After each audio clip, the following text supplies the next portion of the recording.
ಲಲಿತಾ ಸಹಸ್ರನಾಮ ಸೃಷ್ಟಿ ಆಗೋದಕ್ಕೆ ಕಾರಣವೇನು? ಲಲಿತಾ ಸಹಸ್ರನಾಮ ಯಾಕೆ ಬಂತು? ಲಲಿತಾ ಸಹಸ್ರನಾಮ ಮೊದಲನೇ ಉಚ್ಚಾರಣೆ ಆಗಿದ್ದು ಯಾರಿಗೆ? ಕೋಟ್ಯಾಂತರ ಶಿವರು ಇರ್ಬೋದು, ಕೋಟ್ಯಾಂತರ ವಿಷ್ಣು, ಕೋಟ್ಯಾಂತರ ಬ್ರಹ್ಮರು ಇರ್ಬೋದು, ಬಟ್ ಎಲ್ಲದಕ್ಕೂ ನಾಯಕ ಒಬ್ಬರೇ. ಅದಕ್ಕೆ ಅಖಿಲಾಂಡ ಕೋಟಿ ಬ್ರಹ್ಮಾಂಡ ನಾಯಕಿ. ನಾವು ಚಿಕ್ಕ ವಯಸ್ಸಲ್ಲಿ ಸ್ಲೇಟಲ್ಲಿ ಬುಕ್ನಲ್ಲಿ ಬರೆದಿದ್ವಿ ಸರ್. ದೇವತೆಗಳವೆಲ್ಲ ನಮಗೆ ಅವಾಗ ಗೊತ್ತಿಲ್ಲ.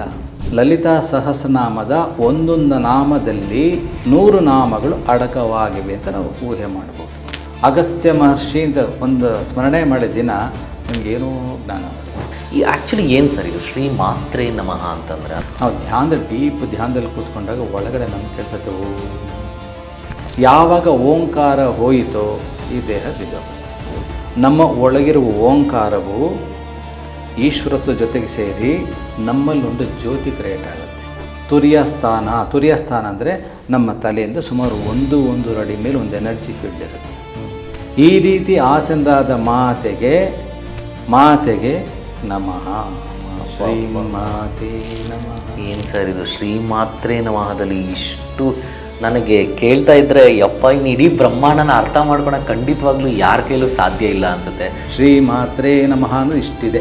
ಒಂದು ನಾಮವನ್ನು ಕರೆಕ್ಟಾಗಿ ಜಪ ಮಾಡಿದ್ರೆ ಸಹಸ್ರನಾಮಗಳನ್ನು ಜಪ ಮಾಡಿದಷ್ಟೇ ಪುಣ್ಯ. ಲಲಿತಾ ಸಹಸ್ರನಾಮ ಹೇಳೋದಕ್ಕೆ ಯಾವ ಸಮಯ ಸೂಕ್ತ ಹಾಗೂ ಯಾವ ರೀತಿ ಇರಬೇಕು? ಭಾವನೆ ಬಹಳ ಮುಖ್ಯ ಸರ್. ಆಮೇಲೆ ಆಚರಣೆ ಮಾಡಿದಂತಿಕೆ ಅಲ್ಲ. ಸಹಸ್ರನಾಮ ಈ ರೀತಿ ನಾನು ನಿಮಗೆ ಪ್ರೋಗ್ರಾಮ್ ಮಾಡಬೇಕು ಅಂದರೆ ಕಡೆ ಪಕ್ಷ 2 ವರ್ಷ ಬೇಕು. ಅಯ್ಯೋ ರಾಮಚಂದ್ರ. ಬ್ರಹ್ಮ ವಿಷ್ಣು ಮಹೇಶ್ವರರಿಗೆ ಅರ್ಥ ಆಗಲಿಲ್ಲ ಅದು ಪರಮೇಶ್ವರಿ ಅಂದರೆ. ನಾವೆಲ್ಲ ಯಾವ ಲೆಕ್ಕ ಸರ್? ಧೂಳುಗೂ ಅಲ್ವೇನೋ. ನಮ್ಮನ್ನು ಯಾರಾದರೂ ದ್ವೇಷಿಸ್ತಾರೆ, ನಮ್ಮನ್ನು ಯಾರಾದರೂ ವಿರೋಧಿಸ್ತಾರೆ, ನಾವು ಮಾತಾಡೋದನ್ನು ಸರಿ ಇಲ್ಲ ಅಂತ ಹೇಳ್ತಾರೆ ಅಂದರೆ ಅದು ಕೇವಲ ಮಾನವರೇ ಹೊರತು ದೇವತೆಗಳಲ್ಲ ಅಂತ ಅನ್ನಿಸ್ತಾ ಇದೆ ಸರ್.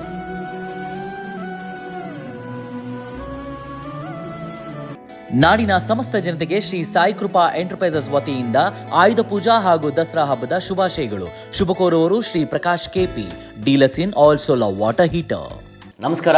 ವರಾಯು ಸ್ಟುಡಿಯೋಸ್ ನೋಡ್ತಾ ಇರೋಂಥ ನಿಮ್ಮೆಲ್ಲರಿಗೂ ಆತ್ಮೀಯ ಸುಸ್ವಾಗತ. ನಾನು ನಮ್ಮ ಆ್ಯಂಕರ್ ರಂಜಿತ್ ವರಾಯು.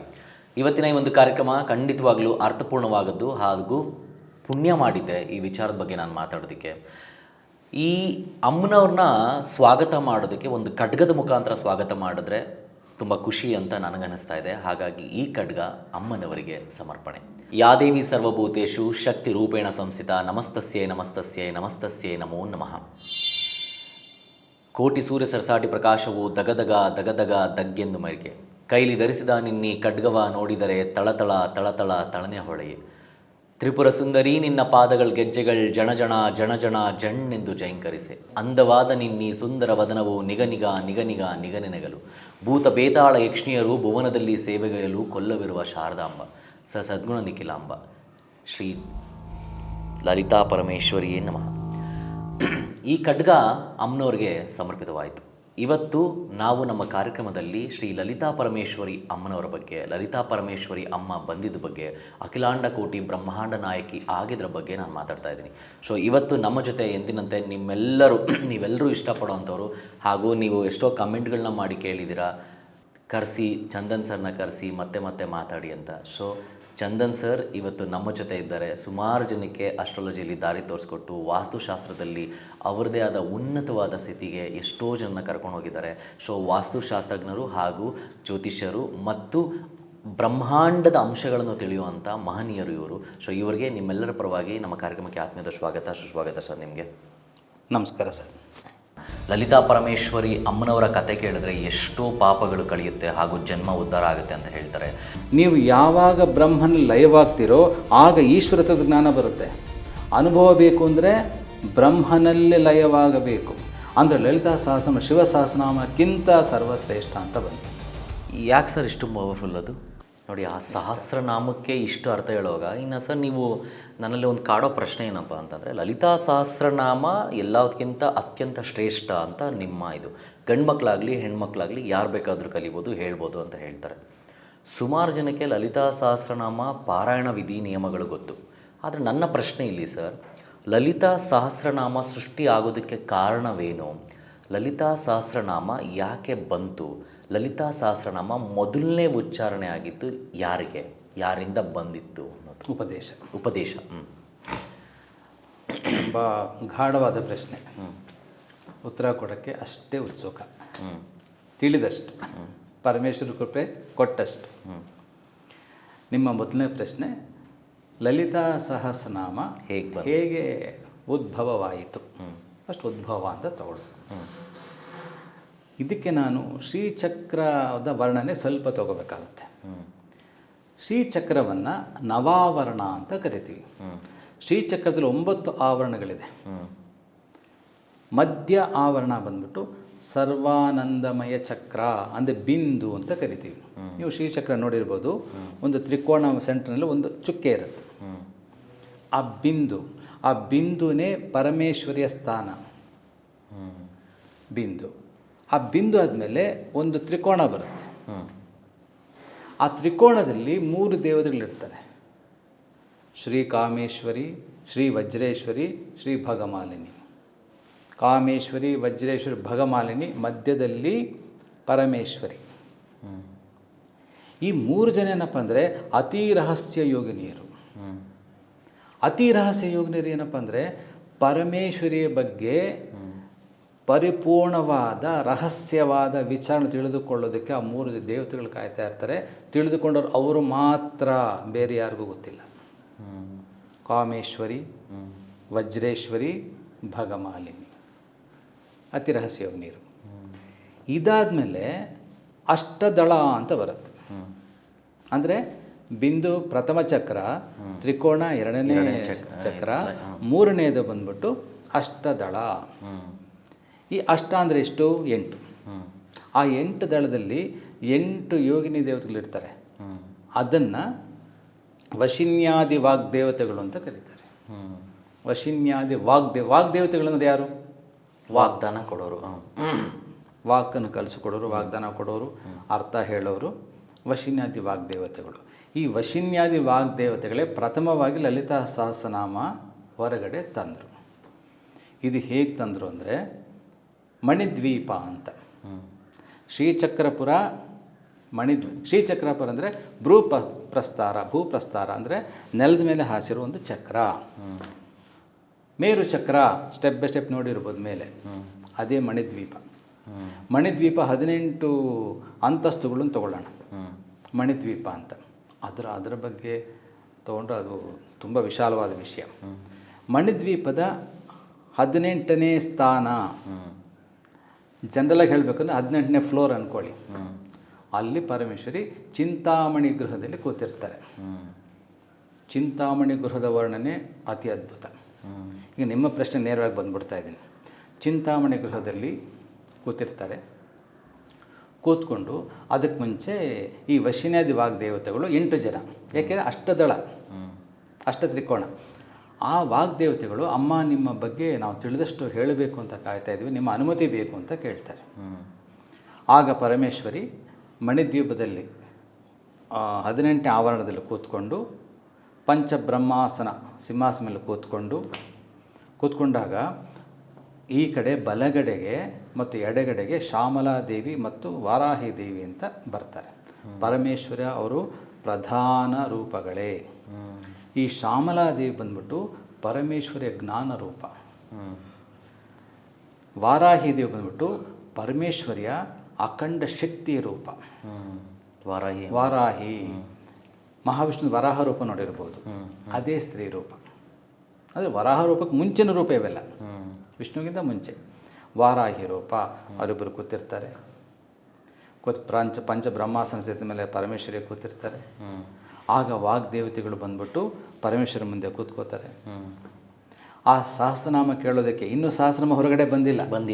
ಅದನ್ನು ಕೇಳೋದಕ್ಕೆ ದಿವ್ಯಘೌ ಅಂತ, ಅಂದರೆ ದಿವ್ಯಘ. ದಿವ್ಯಘ ಅಂದರೆ ದೇವತೆಗಳ ಸಮೂಹ, ಅದನ್ನು ಕೇಳಿಸ್ಕೊಳ್ಳೋದಕ್ಕೆ. ಓಕೆ. ಎರಡನೇ ಸಾಲು ಸಿದ್ಧೌಘ ಅಂದರೆ ಸಿದ್ಧರು, ಮಹರ್ಷಿಗಳು, ಸಪ್ತ ಋಷಿಗಳು, ವಿಶ್ವಾಮಿತ್ರರು, ವಸಿಷ್ಠರು, ಇಂಥ ಭರದ್ವಾಜರು, ಇನ್ನು ಸಾಕಷ್ಟು 64 ಮಹರ್ಷಿಗಳಿದ್ದಾರೆ. ಅವರೆಲ್ಲ ಕೂತ್ಕೋತಾರೆ. ಅದ್ರ ಹಿಂದೆಗಡೆ ಮಾನವಘ ಅಂದರೆ ಮನುಷ್ಯರೆಂದರೆ ನಮಗೆ ಹೋಲಿಸ್ಕೋಬಾರ್ದು.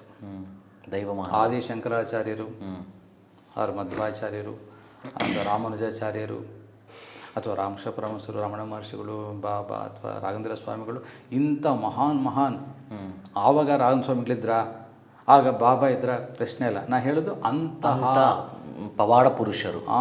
ಆವಾಗ ತೊಗೊಂಡ್ರೆ ಆದಿಶಂಕರಾಚಾರ್ಯ ಕೂಡ ಅವಾಗ ಇರಲಿಲ್ವಲ್ಲ. ಕರೆಕ್ಟ್. ನಮ್ಮ ಅರ್ಥ ಮಾಡಿಸ್ಕೊಳ್ಳೋದಕ್ಕೆ ಇಂಥವ್ರು ಅಂತ.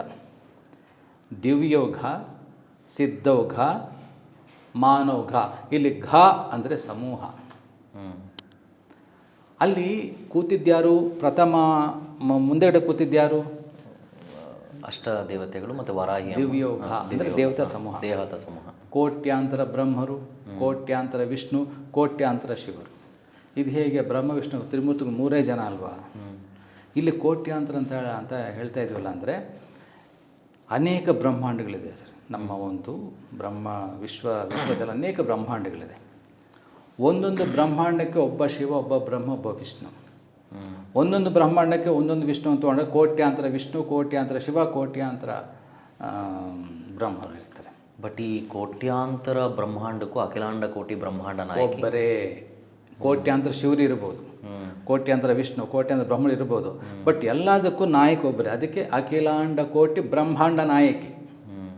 ಅದು ಪರಮೇಶ್ವರ ಅಂದರೆ ಅದು. ಅಲ್ಲಿ ಕೂತ್ಕೊಂಡಿರ್ತಾರೆ. ಹಾಗಾದರೆ ಮಣಿದ್ವೀಪದಲ್ಲಿ ಸ್ಥಳ ಎಷ್ಟಿರಬೇಕು? ಸ್ಥಳ ಎಷ್ಟಿರಬೇಕು ಪ್ರಶ್ನೆಯೇ ಅಲ್ಲ. ಈ ಬ್ರಹ್ಮಾಂಡ ವಿಶ್ವ ಏನಿದೆ, ವಿಶ್ವವೆಲ್ಲವೂ ಮಣಿದ್ವೀಪವೇ, ವಿಶ್ವವೆಲ್ಲವೂ ಶ್ರೀಚಕ್ರಪುರವೇ.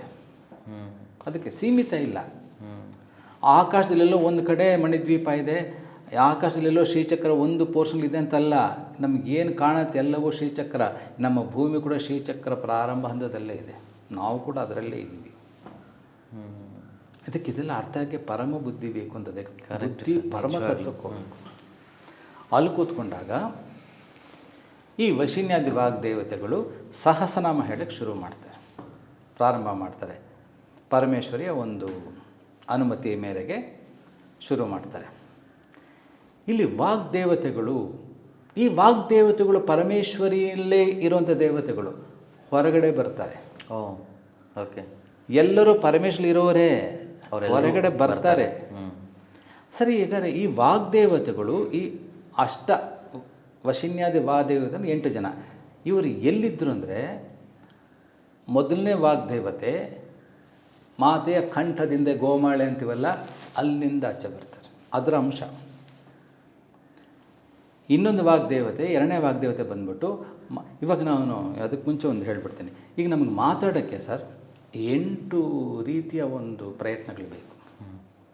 ಒಂದೇನು, ಕಂಠ ಇರಬೇಕಾ. ಆಮೇಲೆ ಆ ಮಾತು ಆಚೆ ಬರೋಕ್ಕೆ ದವಡೆಗಳು ಸಹಾಯ ಮಾಡಬೇಕಾ, 2ನೇದು. 3ನೇದು ದಂತಗಳು. ನೋಡಿ, ಹಲ್ಲುಗಳು ಬೇರೆ, ದವಡೆ ಬೇರೆ, ದಂತಗಳು 3ನೇದು ಬೇಕಾ. 4ನೇದೇನು, ಅಂಗಳ ಮೇಲ್ಗಡೆ ಇರುತ್ತಲ್ಲ ಆ ಜಾಗ ಬೇಕಾ, ಯಾಕಂದರೆ ಶಬ್ದ ಬರೋಕ್ಕೆ. ಹೌದು, 4. ನೆಕ್ಸ್ಟು ಅದು ಯೋಚನೆ, ನಾನು ಈ ಮಾತಿಗೆ ಆಡಬಹುದಾ, ಆಡಬಾರದ. ಆಡಬಾರದು ಎಂಬ ಆಲೋಚನೆ ಬೇಕಾ, 5. ಆಡಬಹುದು ಅನ್ನೋದಕ್ಕೊಂದು ಯೋಚನೆ ಬೇಕಾ, 6. ಆಮೇಲೆ ನೆಕ್ಸ್ಟ್ ಏನು, ತುಟಿಗಳು ಬೇಕಾ, ಆ ಶಬ್ದಗಳಿಗೆ ಅನುಗುಣವಾಗಿ 7. ಮುಖ್ಯವಾದ್ದೇನು, 4, 8.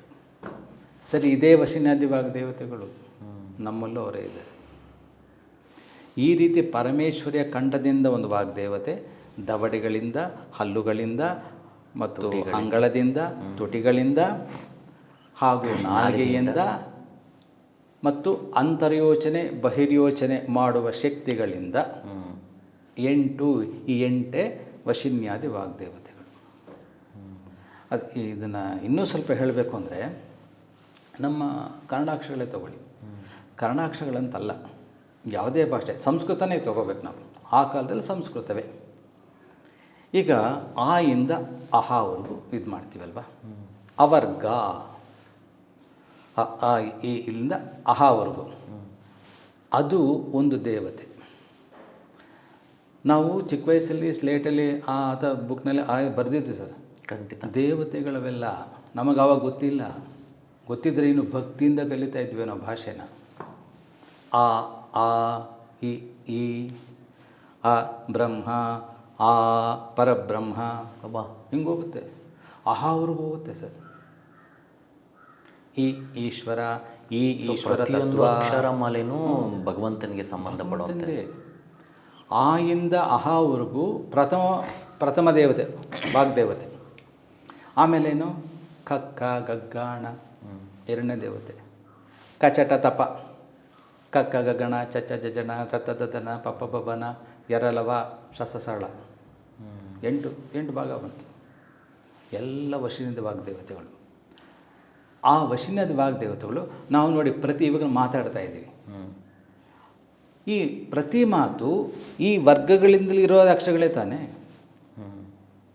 ಆಯಿಂದ ಅಹವರೆಗೂ ಅಥವಾ ಕಾಯಿಂದ ಳವರೆಗೂ ಅದರಲ್ಲೇ ಉಪಯೋಗಿಸ್ತೀವಿ ವಿದ್ಯೆ. ಆಮೇಲೆ ದೀರ್ಘ, ಒಟ್ಟು ಸುಳಿ ಅವೆಲ್ಲ ಅರ್ಕ ಓದುಗಳು ಆಮೇಲೆ. ಬಟ್ ಇದು ಬೇಸಿಕ್. ಕರೆಕ್ಟ್ ಮಾತಾಡ್ತೀವಲ್ಲ, ಇದೇ ವಶಿನಾದಿ ವಾಗ್ದೇವತೆಗಳು.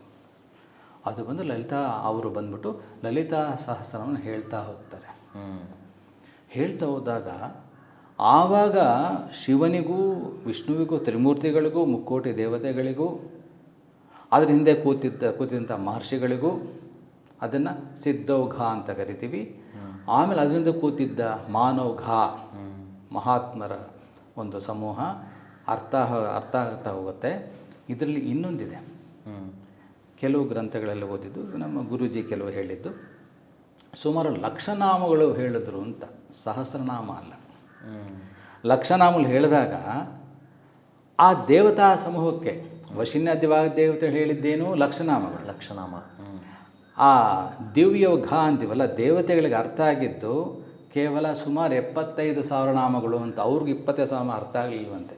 ಬ್ರಹ್ಮ ವಿಷ್ಣು ಮಹೇಶ್ವರರಿಗೆ ಅರ್ಥ ಆಗಲಿಲ್ಲ, ಅದು ಪರಮೇಶ್ವರಿ ಅಂದರೆ. ನಾವೆಲ್ಲ ಯಾವ ಲೆಕ್ಕ ಸರ್? ಧೂಳು ಧೂಳು ಧೂಳು ಧೂಳು ಧೂಳು ಧೂಳುಗೂ ಅಲ್ವೇನೋ. ಅದರಿಂದ ಯಾರು ಕೂತಿದ್ರು? ಸಿದ್ಧೌಘ ಮಹರ್ಷಿಗಳು. ಅವರು ಅರ್ಥ ಆಗಿದ್ದು ಕೇವಲ 50,000 ಅಂತ ಇಟ್ಕೊಳ್ಳಿ. ಅಲ್ಲಿ ಮತ್ತೆ ಫಿಲ್ಟರ್ ಆಯಿತು ಸ್ವಲ್ಪ. ಅಲ್ಲಿಂದ ಹಿಂದೆ ಯಾರಿದ್ರು? ಮಾನವಘ, ಕೇವಲ 25,000 ಅರ್ಥ ಆಗಿದ್ದು. ನಮಗೆ ಬಂದಿದ್ದೇನು? ಸಹಸ್ರ, 1000 ನಾಮ ಅಂತ ಇಟ್ಕೊಳ್ಳಿ. ಅಂದರೆ ಎಷ್ಟು ಫಿಲ್ಟರ್ ಆಯಿತು. ಆ ಥರ ಯೋಚನೆ ಮಾಡಿದಾಗ ಲಲಿತಾ ಸಹಸ್ರನಾಮದ ಒಂದೊಂದು ನಾಮದಲ್ಲಿ 100 ನಾಮಗಳು ಅಡಕವಾಗಿವೆ ಅಂತ ನಾವು ಊಹೆ ಮಾಡ್ಬೋದು. ಸಹಸ್ರನಾಮ ಹೇಗೆಂದು ಸಹ ಅರ್ಥ ಆಗೋದು ತುಂಬ ಕಷ್ಟ. ಒಂದು ಸಾಸಿವೆನಲ್ಲಿ ಸಮುದ್ರ ತುಂಬಿಸಿದಂತೆ. ತುಂಬಿಸೋಕ್ಕಾಗಲ್ಲ, ಬಟ್ ತುಂಬಿದೆ, ಅದು ಸಹಸ್ರನಾಮ. ಇದು ಸರಿ, ಇದು ಸಹಸ್ರನಾಮ ಆಚೆ ಬಂತು. ಈ ಸಹಸ್ರನಾಮ ಭೂಲೋಕಕ್ಕೆ ಹೆಂಗೆ ಬಂತು? ಇದು ನಿಮ್ಮ ಎರಡನೇ ಪ್ರಶ್ನೆ. ಕರೆಕ್ಟ್. ಅಂದರೆ ಮೊದಲನೇ ಉಪದೇಶ ಯಾರಿಗಾಯಿತು? ಅಲ್ವಾ? ಇದನ್ನು ಮೊದಲು ದಕ್ಷಿಣಾಮೂರ್ತಿ. ಸರ್, ದಕ್ಷಿಣಾಮೂರ್ತಿ ಅಂದರೆ ಯಾರಪ್ಪ ಅಂದರೆ ಶಿವನ ಜ್ಞಾನ ರೂಪ. ಗುರುಗಳು, ದಕ್ಷಿಣಾಮೂರ್ತಿ ಗುರುಗಳು. ಶಿವನ ಜ್ಞಾನ ರೂಪ. ಆ ದಕ್ಷಿಣಾಮೂರ್ತಿಯ ಒಂದು ಅಂಶದ ರೂಪವೇ ಆದಿಶಂಕರಾಚಾರ್ಯರು. ಹಂಗೆ ಬರುತ್ತೆ.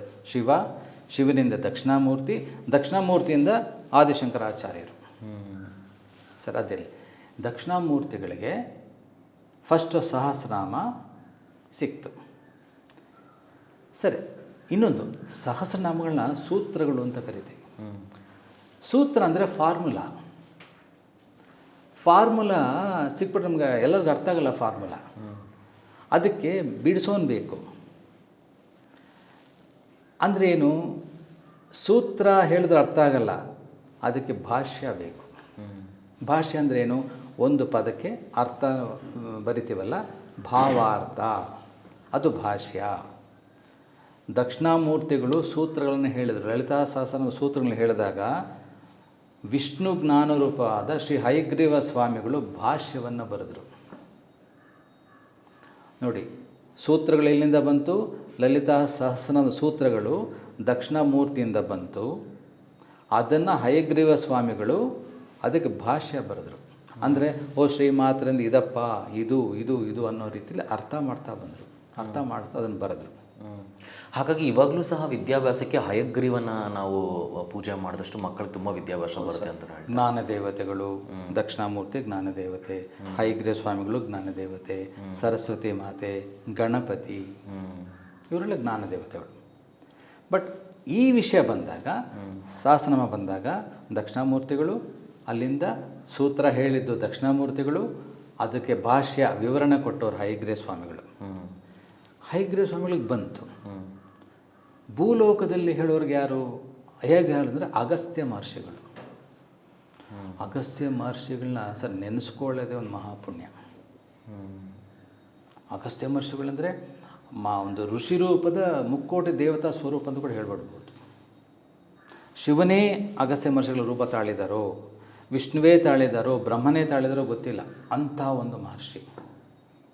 ಅಗಸ್ತ್ಯ ಮಹರ್ಷಿ ಅಂತ ಒಂದು ಸ್ಮರಣೆ ಮಾಡಿದ ದಿನ ನಿಮಗೇನೋ ಜ್ಞಾನ ಬರುತ್ತೆ. ಅಂಥ ಮಹಾನ್ ಮಹರ್ಷಿ ಇವತ್ತು ಸ್ಮರಣೆ ಮಾಡ್ತಾಯಿದ್ದೀವಿ. ಹಯಗ್ರೀವರು ಮೊದಲು ಉಪದೇಶ ಕೊಟ್ಟಿದ್ದು, ಲಲಿತಾ ಸಹಸ್ರನ ಉಪದೇಶ ಕೊಟ್ಟಿದ್ದು ಅಗಸ್ತ್ಯ ಮಹರ್ಷಿಗಳಿಗೆ.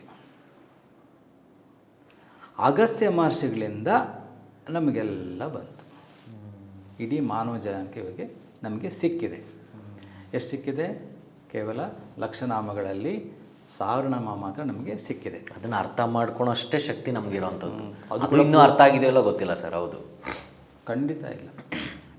ಆಮೇಲೆ ಇನ್ನೊಂದು, ಸಹಸ್ರನಾಮದಲ್ಲಿ ಈಗ ಲಲಿತಾ ಸಹಸ್ರನಾಮ ಪೂರ್ತಿ ಕಲಿಬೇಕು ಆಸೆ, ಓಕೆ, ಒಳ್ಳೆಯದೇ. ಕಲಿಯೋಕ್ಕಾಗಲ್ಲ ಸರ್, ಕೆಲವು ನಾಮಗಳು ಓದೋಕ್ಕೂ ಆಗಲ್ಲ, ಯಾಕಂದರೆ ಅಷ್ಟು ಸಂಸ್ಕೃತ ಭಾಷೆ. ಇದರಲ್ಲಿ ಒಂದು ಪ್ರಶ್ನೆ ನನ್ನ ಕಾಡೋದು ಏನಂತಂದರೆ ಸರ್, ಲಲಿತಾ ಸಹಸ್ರನಾಮ ಕಲಿಬೇಕು ಅಂತಂದರೆ ಇವಾಗ ಯಾವುದೋ ಒಂದು ಮಂತ್ರ, ಬೀಜಾಕ್ಷರ ಮಂತ್ರ ಕೆಲವು ಗುರುಗಳಿಂದ ಬಂದರೆ ಉಪದೇಶ ಆದರೆ ತುಂಬ ಒಳ್ಳೆಯದು ಅಂತ ಹೇಳ್ತಾರೆ. ಲಲಿತಾ ಸಹಸ್ರನಾಮನ ಯೂಟ್ಯೂಬಲ್ಲಿ ನೋಡಿಕೊಂಡು ಅಥವಾ ಬುಕ್ಕಲ್ಲಿ ನೋಡಿಕೊಂಡು ಓದೋರು ಸ್ವತಃ ತಾವೇ ಕಲಿಯೋರು ಕೂಡ ಇದ್ದಾರೆ. ಸೊ ಈ ಲಲಿತಾ ಸಹಸ್ರನಾಮ ಪಾರಾಯಣ ಅಥವಾ ಆ ವಿಧಿ ನಿಯಮನ ಪಾಲನೆ ಮಾಡಬೇಕು ಅಂದರೆ ಇದನ್ನು ಯಾವುದೋ ಗುರುಮುಖಿನೇ ಕಲಿಬೇಕಾ, ಅಥವಾ ಬುಕ್ಕು, ಯೂಟ್ಯೂಬು, ಟಿ ವಿ ಯಾವುದೋ ಒಂದು ಮುಖಾಂತರ ನೋಡಿಕೊಂಡು, ದೃಶ್ಯ ಮುಖಾಂತರ ನೋಡ್ಕೊಂಡು ಕಲಿಬೋದಾ ಅಂತ? ಒಂದು ಒಳ್ಳೆಯ ಪ್ರಶ್ನೆ, ಮಹತ್ತರವಾದ ಪ್ರಶ್ನೆ. ಇಲ್ಲಿ ಏನಾಗುತ್ತೆ ಅಂದರೆ, ಯಾವುದೇ ಮಂತ್ರವನ್ನು ಗುರುಮುಖೇನ ಕಲಿಯೋದು ಸರ್ವಶ್ರೇಷ್ಠ. ಆದರೆ ಲಲಿತಾ ಸಹಸ್ರನಾಮಕ್ಕೆ ಆ ನಿಬಂಧನೆ ಇಲ್ಲ. ನಾನು ಹೋದ್ಬಿಟ್ಟು ಮಹಾಲಕ್ಷ್ಮಿ ವಿಡಿಯೋ ಮಾಡಿದಾಗ ಕೆಲವು ಮಂತ್ರಗಳು ಹೇಳಿದೆ. ಆವಾಗ ನಾನು ಹೇಳೋದು ಮರೆತೆ. ಆ ಮಂತ್ರಗಳನ್ನು ಗುರುಮುಖೇನ ಒಂದು ಸಲ ತೊಗೊಂಡು ಮಾಡಿಕೊಂಡ್ರೆ ಪೂರ್ಣ ಫಲ ಸಿಗತ್ತೆ. ಇಲ್ಲಿ ಲಲಿತಾ ಸಹಸ್ರನಾಮಕ್ಕೆ ಗುರು ಬೇಕಾಗಿಲ್ಲ ಅಂತ ಕೂಡ ಇದೆ.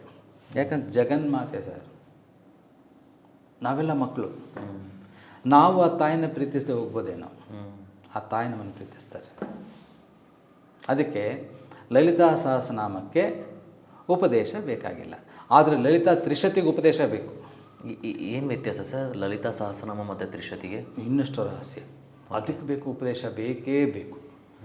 ವಿತೌಟ್ ನಾನು ಗುರು ಮುಖ್ಯ ಉಪದೇಶ ತೊಗೊಳ್ಳದೆ ಲಲಿತಾ ತ್ರಿಶತಿ ನಾನು ಸಾಧನೆ ಮಾಡ್ತೇನೆ ಅಂದರೆ ಅದು ಆಗಲ್ಲ. ಅಂದರೆ ಸಹಸ್ರನಾಮಕ್ಕಿಂತ ತ್ರಿಶತಿ ಇನ್ನೂ ಶಕ್ತಿ ಮೂಲ. ಅಂದರೆ ಸಹಸ್ರನಾಮದ ಎಸೆನ್ಸ್ ಅನ್ಬೋದು ಅದನ್ನು.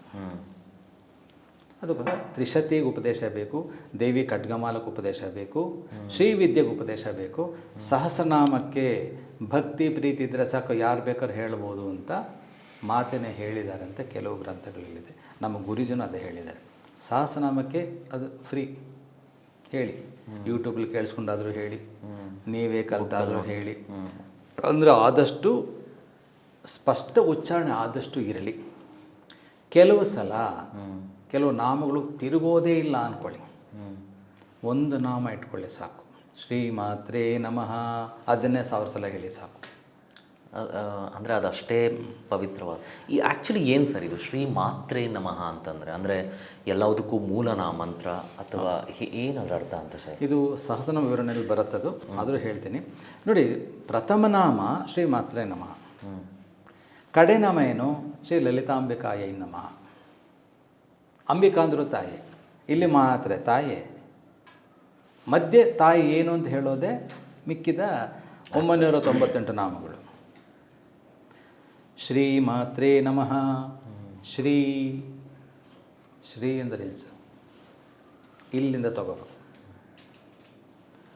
ಸಹಸ್ರನಾಮ ಈ ರೀತಿ ನಾನು ನಿಮಗೆ ಪ್ರೋಗ್ರಾಮ್ ಮಾಡಬೇಕು ಅಂದರೆ ಕಡೆ ಪಕ್ಷ 2 ವರ್ಷ ಬೇಕು. ಅಯ್ಯೋ ರಾಮಚಂದ್ರ.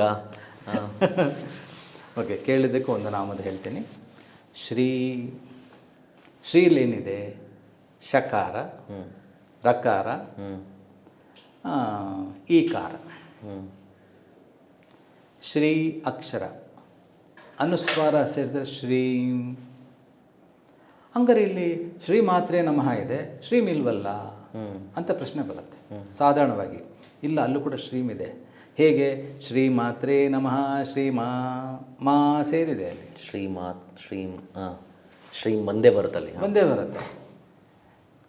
ಇಲ್ಲಿ ಕೆಲವರು ಅದು ಪ್ರಶ್ನೆ ಮಾಡಿದ್ರು ನನಗೆ, ಶ್ರೀಮ್ ಬರಬೇಕಲ್ವಾ, ಶ್ರೀ ಅನ್ನೋದು ಸಂಪೂರ್ಣ ಬೀಜಾಕ್ಷರ ಆಗಲ್ಲ, ಅದು ಹೇಗೆ ಮಾತೆಗೆ ಶ್ರೀಮಾತ್ರೇ ನಮಃ? ಶ್ರೀ ಅಂದರೆ ಒಂದು ಗೌರವ ಸೂಚಕ ಪದ. ಶ್ರೀಮ್ ಬರಲ್ವಲ್ಲ, ಯಾಕೆ ಬರಲ್ಲ? ಶ್ರೀಮಾತ್ರೇ ನಮಃ, ಮಾ ಇದೆ ಅಲ್ಲ, ಶ್ರೀಮಾತ್ರೆ.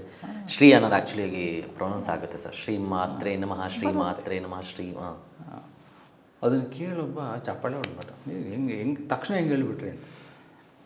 ದೇವಿ ಇರಲಿ, ಶ್ರೀಮಾತ್ರೇ ನಮಃ. ಇಲ್ಲಿ ಶ್ರೀಮಂತ ತೊಗೊಳೋಣ ಸರ್. ಇವಾಗ ಎಷ್ಟಾಯಿತು? ಶಕಾರ, ರಕಾರ, ಈಕಾರ, ಮಕಾರ. ಶ್ರೀಮನಲ್ಲಿ ತೊಗೊಂಡು ಇಲ್ಲಿ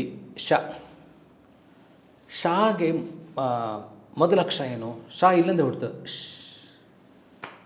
ಇಶ್ ಅನ್ನೋ ಶಬ್ದದಿಂದ ಆ ಇಶ್ ಅನ್ನೋ ಶಬ್ದ ಏನಪ್ಪ ಅಂದರೆ ನಮ್ಮ ಉಸಿರಾಟದ ಮೂಲನಾದ ಅನಾಹತನಾದ. ಅನಾಹತನಾದ ಅಂದ್ರೇನು? ನಮ್ಮ ಕೇಳಿಸದೆ ಒಳಗಡೆ ನಡೆಯುವ ಓಂಕಾರ. ಹೊರಗಡೆ ಹೇಳೋ ನಾದ ಓಂ, ಇದು ಬೇರೆ. ನನ್ನಲ್ಲೂ ನಿಮ್ಮಲ್ಲೂ ಪ್ರತಿಯೊಬ್ಬರಲ್ಲೂ ಅವನು ದೈವಭಕ್ತನಾಗಿರಲಿ ಆಗದೆ ಹೋಗಲಿ ಏನಾದರೂ ಆಗಿರಲಿ, ಅವನಲ್ಲಿ ಒಳಗಡೆ ಓಂಕಾರ ಇದ್ದೇ ಇರುತ್ತೆ. ತಿಳಿದುಕೊಂಡವನು ಜ್ಞಾನಿ, ತಿಳಿಯದೇ ಇದ್ದವನು ಅಜ್ಞಾನಿ. ಜ್ಞಾನಿಯರ ಅಜ್ಞಾನಿ, ಅವನಲ್ಲಿ ಓಂಕಾರ ಅಂತೂ ಇರುತ್ತೆ. ಇದು ಅನಾಹತನಾದ. ನಾವು ಡೀಪ್ ಧ್ಯಾನದಲ್ಲಿ ಕೂತ್ಕೊಂಡಾಗ ಒಳಗಡೆ ನಮಗೆ ಕೇಳಿಸುತ್ತೆ ಓಂ. ನಾವು ಬಾಯಲ್ಲಿ ಹೇಳೋದಲ್ಲ, ಒಳಗಡೆ ಕೇಳುತ್ತೆ ಓಂ. ಅದು ಇದ್ದಷ್ಟು ನಾವು ಬದುಕಿರ್ತೀವಿ. ಅದು ಹೋದರೆ ಹೊರಗಿರುವ ಓಂಕಾರ, ಬ್ರಹ್ಮಾಂಡದ ಪ್ರಥಮ ಬೀಜಾಕ್ಷರವಾದ ಓಂಕಾರವೇ ನಮ್ಮಲ್ಲೂ ಇರುತ್ತೆ. ಅದಕ್ಕೆ ನಮಗೂ ಬ್ರಹ್ಮಾಂಡಕ್ಕೆ ವ್ಯತ್ಯಾಸ ಇಲ್ಲ. ಯಾವಾಗ ಓಂಕಾರ ಹೋಯಿತೋ ಈ ದೇಹ ಬಿದ್ದೋಗುತ್ತೆ. ಅದು ಮರಣ ಅಂತ ಕರಿತೀವಿ. ಇಲ್ಲಿ ಅದಕ್ಕೆ ಆ ಶಾ ಮತ್ತು ಆಂದ್ರೇನು ಬ್ರಹ್ಮ. ಓಂಕಾರದಿಂದ ಬ್ರಹ್ಮಜ್ಞಾನ ಶ ಅನ್ನೋ ಒಂದು ಅಕ್ಷರದಲ್ಲಿ. ಇಲ್ಲೇನಿದೆ?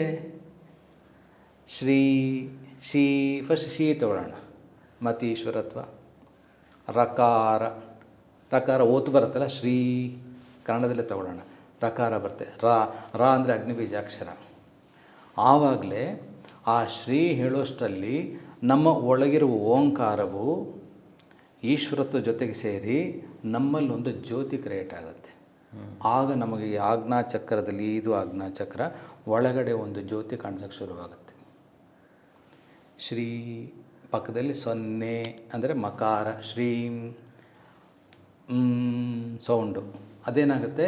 ಇವಾಗ ಶ್ರೀಮು ಅಷ್ಟೇ, ಶ್ರೀಂ ಅಪ್ವರ್ಡ್ಸ್, ಶ್ರೀಂ ಕೆಳಗಿಂದ ಮೇಲೆ ನೋಡಬೇಕು, ಶ್ರೀಂ ಅಂತ ಹೋದಾಗ ಆಜ್ಞಾಚಕ್ರದಲ್ಲಿ ಒಂದು ಜ್ಯೋತಿ, ಆತ್ಮಜ್ಯೋತಿ, ನಮ್ಮದು ಆತ್ಮಜ್ಯೋತಿ.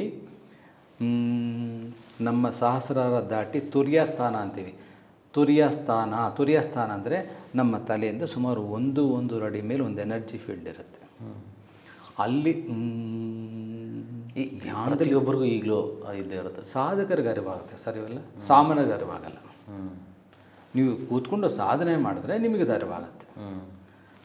ಇಲ್ಲಿ ಒಂದು ನಾದ, ಆ ಮಕಾರ, ಆ ಅನ್ನೋದೇ ಆ ಒಂದು ನಾದ. ಹಾಗೆ ಪರಮೇಶ್ವರ ರೂಪ ತಾಳಿ ನಮ್ಮ ಸಹಸ್ರಾರ ಚಕ್ರದ ಮೇಲೆ ಪರಮೇಶ್ವರ ಆಸೀನರಾಗ್ತಾರೆ. ಬರೀ ಶ್ರೀಮಲ್ ಇಷ್ಟಿದೆ. ಈ ರೀತಿ ಆಸೀನರಾದ ಮಾತೆಗೆ ನಮಃ. ಶ್ರೀಮಾತೆ ನಮಃ. ಏನು ಸರ್ ಇದು ಶ್ರೀಮಾತ್ರೇ ನಮಃದಲ್ಲಿ ಇಷ್ಟು ನನಗೆ ಕೇಳ್ತಾ ಇದ್ದರೆ ಯಪ್ಪ, ಇನ್ನು ಇಡೀ ಬ್ರಹ್ಮಾಂಡನ ಅರ್ಥ ಮಾಡ್ಕೊಳಕ್ಕೆ ಖಂಡಿತವಾಗ್ಲೂ ಯಾರ ಕೈಲೂ ಸಾಧ್ಯ ಇಲ್ಲ ಅನಿಸುತ್ತೆ. ಅಂಥದ್ರಲ್ಲಿ ಇವತ್ತಿನ ಈ ಒಂದು ವಿಚಾರ ಇದೆಯಲ್ಲ ಸರ್, ಶ್ರೀಮಾಯ್ತು, ಇನ್ನೂ ಮಾತೆ ಇದೆ. ಅವನು ಮಾತ್ರ ಇದೆ. ಓಕೆ ಹಾಂ. ಮಾ ಅಂದರೆ ತಾಯಿ, ಮಾತೆ. ಎಂಥ ಮಾತೆ? ಪರಬ್ರಹ್ಮ. ಆ ಈಸ್ ಈಕ್ವಲ್ ಟು ಬ್ರಹ್ಮ, ಆ ಈಸ್ ಈಕ್ವಲ್ ಟು ಪರಬ್ರಹ್ಮ. ಅಂದರೆ ಆ ಬಂತು. ಎಂಥ ಮಾತೆ ಕೂತಿದ್ದಾರೆ? ಪರಬ್ರಹ್ಮ ಸ್ವರೂಪವಾದ ಮಾತೆ ಕೂತಿದ್ದಾರೆ. ತ್ರೇ ತಕಾರ ನಾವು ಹೇಳಿದ ಶ್ರೀ ಮಾತ್ರೆ ಅನ್ನೋದನ್ನು ಮಾತೆ ನಮ್ಮ ಸಹಸ್ರಾದ ಮೇಲೆ ಕೂತ್ಕೊಂಡು ತನ್ಮಯತೆಯಿಂದ ಕೇಳ್ತಾ ತೇ ತನ್ಮಯತೆ ಮತ್ತು ತೇ ಏಕಾರ ಬಂತು. ಇತ್ ಪ್ಲಸ್ ತೇ ಏಕಾರ ಬಂದಾಗ ಏನಾಗುತ್ತಂದರೆ ಬ್ರಹ್ಮಾಂಡದ ಓಂಕಾರದ ಆ ಅಕ್ಕಪಕ್ಕದ ಒಂದು ಬೀಜಾಕ್ಷರಗಳಿಗೆ ಒಂದು ಚೇತನ ಒಂದು ಅಕ್ಷರ ಅದು ಏ ಅನ್ನೋದು. ಆ ಒಂದು ಜ್ಞಾನವನ್ನು ತುಂಬುತ್ತಾ ಮತ್ತೆ ರಕಾರ ಒತ್ತಿದೆ. ಮಾತ್ರೆ ರಕಾರ ಒತ್ತು.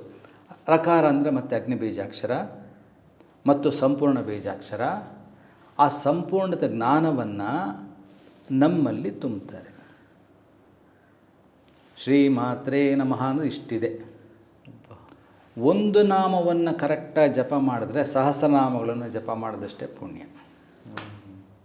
ಅದಕ್ಕೆ ಲಲಿತಾ ಅಂತ ಹೇಳೋದು. ನಂಗೆ ಗೊತ್ತಾಗ್ತಿಲ್ಲ ಸರ್ ನಾನು ಏನು ಪ್ರಶ್ನೆ ಕೇಳಲಿ ಅಂತ. ಇವತ್ತಿನ ಈ ಒಂದು ಪಾಡ್ಕಾಸ್ಟಲ್ಲಿ ನನಗೊತ್ತರ ಪ್ರಕಾರ ನನ್ನ ಮಾತು ತುಂಬಾ ಕಡಿಮೆ ಇರುತ್ತೆ. ಯಾಕಂದರೆ ಜ್ಞಾನ ತಿಳ್ಕೊಳೋದಕ್ಕೆ ಜ್ಞಾನವಂತರು ಇಲ್ಲಿ ನಾವು ಕೂರಿಸಿದ್ದೀವಿ. ಆ್ಯಂಡ್ ಅವರಿಂದ ಜ್ಞಾನ ತಿಳ್ಕೊಳೋದಾಗ ನಾನು ಏನು ಪ್ರಶ್ನೆ ಕೇಳಬೇಕೋ ಬೇಡ ಅನ್ನೋದು confusion for the first time ನನಗೂ ಕ್ರಿಯೇಟ್ ಆಗ್ತಿದೆ ಸರ್. ಎಲ್ಲವೂ ಇಲ್ಲಿ ದೇವರಿಚ್ಛೆ. ಇನ್ನು ಒಂದು ಪ್ರಶ್ನೆ ನನ್ನಲ್ಲಿ ಈಗ ಕಾಡೋ ಅಂಥದ್ದೇನಪ್ಪ ಅಂತಂದರೆ, ಎಷ್ಟು ಚೆನ್ನಾಗಿ ಶ್ರೀ ಮಾತ್ರೆ ನಮಃಕ್ಕೆ ಅರ್ಥ ಕೊಟ್ರಿ, ಲಲಿತಾ ಪರಮೇಶ್ವರಿಯ ಸಹಸ್ರನಾಮ ಬಂದಿದ್ದು ಹೇಗೆ ಅಂತ ತಿಳಿಸ್ಕೊಟ್ರಿ. ಇನ್ನು ಮುಂದಿನ ಹೋಗ್ತಾ ಹೋಗ್ತಾ ಹೋಗ್ತಾ ಇನ್ನು ಎಲ್ಲಿ ಗಂಟ ಹೋಗುತ್ತೆ ಈ ಟಾಪಿಕ್ ಅನ್ನೋದು ನನಗೆ ಗೊತ್ತಿಲ್ಲ. ಆದರೆ ಸುಮಾರು ಜನಕ್ಕೆ ಸರ್ ಒಂದು ಕನ್ಫ್ಯೂಷನ್ ನನಗೂ ಕೂಡ ಕಾಡುತ್ತೆ. ಲಲಿತಾ ಪರಮೇಶ್ವರಿ ಅಮ್ಮನವರ ಸಹಸ್ರನಾಮವನ್ನು ಬೆಳಗ್ಗೆ ಕೇಳಿ ಅಥವಾ ಹೇಳಿ ವಿಷ್ಣು ಸಹಸ್ರನಾಮ ಸಾಯಂಕಾಲ ಕೇಳೋದ್ರಿಂದ ನಮ್ಮಲ್ಲಿರುವಂಥ ಎಷ್ಟೋ ಕಷ್ಟಗಳು ಕಾರ್ಪಣ್ಯಗಳು ಕಳೆಯುತ್ತೆ ಅಂತಾರೆ. ಸೊ ಯಾವ ಸಮಯದ ಲಲಿತಾ ಸಹಸ್ರನಾಮ ಹೇಳೋದಕ್ಕೆ ಯಾವ ಸಮಯ ಸೂಕ್ತ ಹಾಗೂ ಯಾವ ರೀತಿ ಇರಬೇಕು? ಇದಕ್ಕೆ ಉತ್ತರ ಕೊಡಬೇಕು ಅಂದರೆ ಪರಮೇಶ್ವರಿಗೆ ಧ್ಯಾನಕ್ಕಾಗಲಿ ಸ್ತೋತ್ರಕ್ಕಾಗಲಿ ಸಹಸ್ರನಾಮಕ್ಕಾಗಲಿ ಒಂದು ರೀತಿಯಲ್ಲಿ ಮಡಿವಂತಿಕೆ ಅದು ಇದು ಎಲ್ಲ ಹೇಳೋರು ಬೆಳಗ್ಗೆ ಹೇಳಿ ಸಾಯಂಕಾಲ ಹೇಳಿ ಅಂತ ಹೇಳ್ಬೋದು ಸರ್. ಸಮಯನೇ ಇಲ್ಲ. ಬ್ರಹ್ಮಾಂಡ ನಾಯಕಿ ಕೆಲವು ಯೋಗಿಗಳು ಚರಿತ್ರೆ ಓದಿದ್ದೀನಿ, ಪರಮ ಶ್ರೇಷ್ಠ ದೇವಿ ಭಕ್ತರು. ಎಚ್ಚರಿಕೆ ಆಗುತ್ತೆ, ಎದ್ದು ಹೇಳ್ತಾರೆ ಬೆಳಗಾಯಿತು, ಸ್ನಾನ ಮಾಡಿ ನಾನು ಪರಮೇಶ್ವರಿ ಸಹಸ್ರನಾಮ ಓದಬೇಕು ಅಥವಾ ಪೂಜೆ ಮಾಡಬೇಕು ಅಂತ ಅನ್ಕೋತಾರೆ. ಇದ್ದಕ್ಕಿದ್ದಾಗೆ ಅವ್ರಿಗೆ ಆ ಒಂದು ಪರಮೇಶ್ವರ ಒಂದು ಆಹ್ವಾನ ಆದಂಗೆ ಆಗ್ಬಿಡುತ್ತೆ. ಬಾ ಪೂಜೆ ಮಾಡು ಅಂತ ಕರೆದಂಗೆ ಆಗ್ಬಿಡುತ್ತೆ. ಇದು ಸುಮಾರು ಚರಿತ್ರೆಗಳಿದೆ. ಆಗ ಅವ್ರಿಗೆ ನಾನಿದ್ದು ಸ್ನಾನ ಮಾಡಿ ಮಡಿ ಉಟ್ಕೊಂಡು ಹೋಗಬೇಕು, ಅಮ್ಮ ಕರಿತಾ ಇದ್ದಾರೆ, ತಕ್ಷಣ ಕೂತ್ಕೊಂಡು ಸಹಸ್ರನಾಮ ಹೇಳಿಬಿಟ್ರು, ಸ್ನಾನವಿಲ್ಲ ಎಂಥದ್ದು ಇಲ್ಲ ಸರ್. ಈ ಥರ ಭಾವನೆಗೆ ಇನ್ನೊಂದು ಹೇಳ್ತೀನಿ, ಭಾವನೆ ಬಹಳ ಮುಖ್ಯ ಸರ್. ಆಮೇಲೆ ಆಚರಣೆ ಮಡಿವಂತಿಕೆ ಅಲ್ಲ. ನಾನು ಮಡಿವಂತಿಕೆ ಆಚರಣೆ ತಪ್ಪು ಖಂಡಿತ ಹೇಳ್ತಾ ಇಲ್ಲ. ಭಾವ ಬಂದಾಗ ಒಂದು ತಾಯಿ ಭಾವ ಆವರಿಸ್ತು ಅಂದ್ಕೊಳ್ಳಿ, ತಕ್ಷಣ ಹೇಳಿಬಿಡಿ ಯಾವ ಕಂಡೀಷನಲ್ಲಿ ಇದ್ದೀನಿ, ನಾನು ಸ್ನಾನ ಮಾಡಿದ್ದೀನಿ ಇಲ್ವಾ, ಅಥವಾ ನಾನು ಹೊರಗಡೆ ಇದ್ದೀನಾ ಒಳಗಡೆ ಇದ್ದೀನಾ, ಅದೆಲ್ಲ ಮುಖ್ಯ. ಭಾವ ಬಂತು ಹೇಳಿಬಿಡಿ. ಇಲ್ಲ ನಾನು ಸ್ನಾನ ಮಾಡಿಲ್ಲ, ನಿಮ್ಮ ಭಾವ ನೀವೇ ಕಟ್ ಮಾಡ್ಕೊಂಡಂಗೆ, ಅಯ್ಯೋ ಇವತ್ತು ನಾನು ಎಲ್ಲೆಲ್ಲ ಹೋಗ್ಬಿಟ್ಟಿದ್ದೆ ಅಂದರೆ ನಿಮಗೆ ನೀವೇ ಕಾರಣ ಕೊಟ್ಕೊಂಡು ಮಾತಿನ ದೂರ ತಳ್ತಾ ಇದ್ದೀರಾ ಅಂತ ಬಂದ್ಬಿಡುತ್ತೆ. ಭಾವ ಬಹಳ ಮುಖ್ಯ. ಈ ಭಾವನೆಗೆ ಹೋದಾಗ ಸಮಯ ಇಲ್ಲ. ಬೆಳಗ್ಗೆ ಮಧ್ಯಾಹ್ನ ಸಾಯಂಕಾಲ ಮಧ್ಯರಾತ್ರಿ ಸರ್. ತಾಯಿ ನೆನೆಸೋಕ್ಕೆ ಸಮಯ ಏನು ಬಂತು? ಸಮಯಗಳುಂಟು ಭಕ್ತವತ್ಸಲ ನಿನಗೆ ಅಂತ ಅಷ್ಟೇ ಹಾಡಲ್ಲಿ ಹೇಳ್ತಾರೆ. ಅದೇ ಥರ. ಆದರೆ ಕೆಲವರು ಏನು ಮಾಡ್ತಾರೆ, ಬೆಳಗ್ಗೆ ಎದ್ದು ಸ್ನಾನವನ್ನು ಮಡಿಯಿಂದ ಕೂತ್ಕೊಂಡು ಭಕ್ತಿಯಿಂದ ಮಾತಿಗೆ ಪೂಜೆ ಮಾಡಿ ಸಹಸ್ರನಾಮ ಹೇಳ್ತಾರೆ. ಸರಿಯೇ ಅದು ಸರ್. ಯಾವ ಆಚರಣೆನೂ ತಪ್ಪಲ್ಲ. ಯಾವ ಆಚರಣೆ ದೂಷಿಸುವ ಅಧಿಕಾರ ಯಾರಿಗೂ ಇಲ್ಲ. ಅದೇ ಥರ ಈಗ ನಾನು ಹೇಳಿದ್ನಲ್ಲ, ಭಾವನೆ ಬಂದಾಗ ಹೇಳಿಬಿಡಿ, ಇದನ್ನು ದೂಷಿಸುವ ಅಧಿಕಾರವೂ ಯಾರಿಗೂ ಇರೋದಿಲ್ಲ. ಇಲ್ಲಿ ಭಕ್ತಿ ಭಾವ ಪ್ರಧಾನ. ಹಾಗಾದರೆ ಎಲ್ಲದಕ್ಕಿಂತ ಹೆಚ್ಚಾಗಿ ನಾವು ಮಡಿವಂತಿಕೆ. ನಿಮ್ಮ ಪ್ರಶ್ನೆಗೆ ಲಲಿತಾ ಸಹಸ್ರನಾಮ ಬೆಳಗ್ಗೆ ಸಾಯಂಕಾಲ ವಿಷ್ಣು, ಈ ಸಹಸ್ರನಾಮಕ್ಕೆ ಯಾಕೆ ಲಿಂಕ್ ತರಬೇಕು? ವಿಷ್ಣು ಸಹಸ್ರನಾಮನೇ ಹೇಳಿ, ಯಾಕೆ ಒಳ್ಳೆಯದಾಗಲ್ಲ, ಯಾಕೆ ಮೋಕ್ಷ ಸಿಗಲ್ಲ? ಶಿವ ಸಹಸ್ರನಾಮ ಹೇಳಿ, ಬಟ್ ಎಲ್ಲದಕ್ಕಿಂತ ಶ್ರೇಷ್ಠವಾಗಿರುವಂಥದ್ದು ಅಮ್ಮನವರ ಲಲಿತಾ ಸಹಸ್ರನಾಮ ಆಗಿರೋದ್ರಿಂದ. ಇರಲಿ, ಕೆಲವರು ವಿಷ್ಣು ಭಕ್ತರು, ಅವ್ರು ವಿಷ್ಣು ಸಹಸ್ರನಾಮ ದೊಡ್ಡದು ಹೇಳಿ, ತಪ್ಪೇನಿಲ್ಲ. ಇನ್ ಕೇಸ್ ನಾವು ಪದ ಉಚ್ಚಾರಣೆ ಮಾಡುವಾಗ ಏನಾದರೂ ತಪ್ಪಾಯಿತು ಅಂದರೆ ಸರ್, ನೀವು ಹೇಳೋ ಪ್ರಕಾರ ಭಾವನೆ ಬಂದಾಗ, ಭಾವ ಬಂದಾಗ ದೂರ ಮಾಡ್ಕೊಂಬೇಡಿ ಅಂತ ಹೇಳ್ತೀರಾ. ಎಲ್ಲೋ ಒಂದು ರೀತಿಲಿ ನಾನು ಕೇಳ್ಪಟ್ಟಿದ್ದೀನಿ, ಯಾವುದೇ ಒಂದು ಮಂತ್ರಗಳನ್ನು, ಬೀಜಾಕ್ಷರಿ ಮಂತ್ರ ಆಗಲಿ ಅಥವಾ ಸಹಸ್ರನಾಮ ಆಗಲಿ, ತಪ್ಪು ಹೇಳಿದ್ರೆ ಭಗವಂತ ಕೋಪ ಮಾಡ್ಕೊಳ್ತಾರೆ ಅಂತ. ಎಲ್ಲರ ಜಗಜ್ಜನನಿ ತಾಯಿ ಲಲಿತಾ ಪರಮೇಶ್ವರಿ, ನಾವೆಲ್ಲರೂ ಆ ತಾಯಿಗೆ ಮಕ್ಕಳೇ. ಹಾಗಾದ್ರೆ ನಾವು ಮಾಡುವಂಥ ತಪ್ಪುಗಳನ್ನೂ ಸಹ ಅಮ್ಮ ಕೋಪ ಮಾಡಿಕೊಂಡು ನಮಗೆ ಕ್ಷಮಿಸ್ತಾರಾ ಅಥವಾ ಶಿಕ್ಷೆ ಕೊಡ್ತಾರಾ ಅಂತ? ಖಂಡಿತ ಇಲ್ಲ ಸರ್. ಮಾತೆ ನೋಡೋದು, ಇವಾಗ ನಾನು ನಿಮ್ಗೆ ಮೊದಲು ಹೇಳಿದೆ, ಮಣಿದ್ವೀಪದಲ್ಲಿ ವಶಿನದಿ ವಾಗ್ದೇವತೆಗಳು ಸುಮಾರು ಲಕ್ಷನಾಮಗಳು ಹೇಳಿದಾಗ ದಿವ್ಯೋಗ ಹೋಗಿ ಅರ್ಥ ಆಗಿದೆ 75,000 ನಾಮ ಅಂತ. ಅಲ್ಲೇ ಕೆಲವು ಅರ್ಥ ಆಗಲಿಲ್ಲ ಅವ್ರಿಗೆ, ದೇವತೆಗಳಿಗೆ ಅರ್ಥ ಆಗಿಲ್ಲ.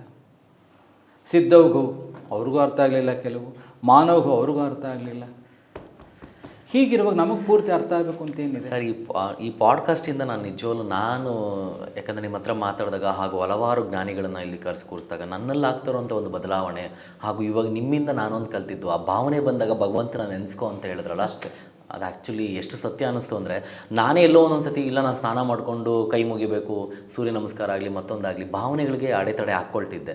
ಬಟ್ ಇವತ್ತಿಂದ ಖಂಡಿತವಾಗ್ಲೂ ಅದನ್ನು ಅವಾಯ್ಡ್ ಮಾಡ್ಕೊಳ್ತೀನಿ ಸರ್. ಇವಾಗ ಸ್ನಾನ ಮಾಡಿ ನಾವು ಮಡಿಯಿಂದ ಮಾಡೋದು ಶ್ರೇಷ್ಠವೇ. ಬಟ್ ಆದರೆ ಭಾವ ಬಂದಾಗ ನಾವು ಸ್ನಾನ ಮಾಡಿಸ್ಲ ಭಾವನೆ ದೂರ ಆಗ್ಬಿಟ್ರೆ ಏನು ಮಾಡ್ತೀವಿ?